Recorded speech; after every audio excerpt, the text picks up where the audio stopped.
तर गाईज आज बघा मधनंच 4 इंचीची भिंतीचं काम काढलं आहे कॉन्ट्रॅक्टरनं. 3 जण पाठवले, एक हंडी पाठवलं आहे आणि 2 हाताखाली पाठवले. 300 इटाचं बांधकाम बघा केले, 300 इटाचं बांधकाम.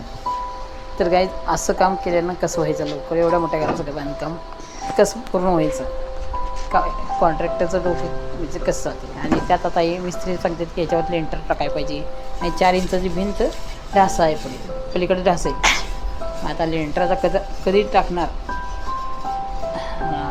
कॉन्ट्रॅक्टर, आता ते बघूया. आता उद्या टाकतोय की नाही टाकतोय ते इथं. म्हणजे एक अटॅच संडास घ्यायचं आहे, संडास बाथरूम आणि एक संडास, असे 2 संडासची ते जागा आहे. तर काही व्हिडिओ आवडला असला तर लाईक करा, शेअर करा. काही चुकीचं असलं तर सांगा.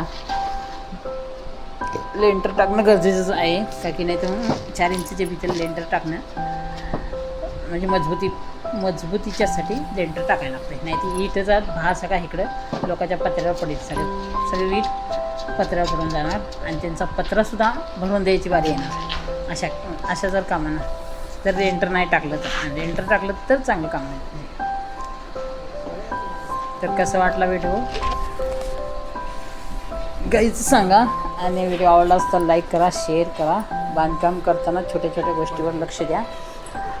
हे घराचं बांधकाम आहे, काय आपण आयुष्यभर त्यात राहणार आहे, त्यामुळं व्यवस्थित बांधकाम होणं गरजेचं असते.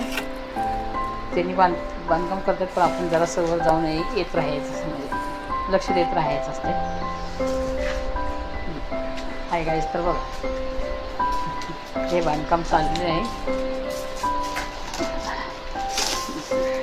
अजून ते वर टच करायचं, वरपर्यंत टच करायचं आहे, त्यामुळं अजून वीट आणायला लागणार कॉन्ट्रॅक्टरला.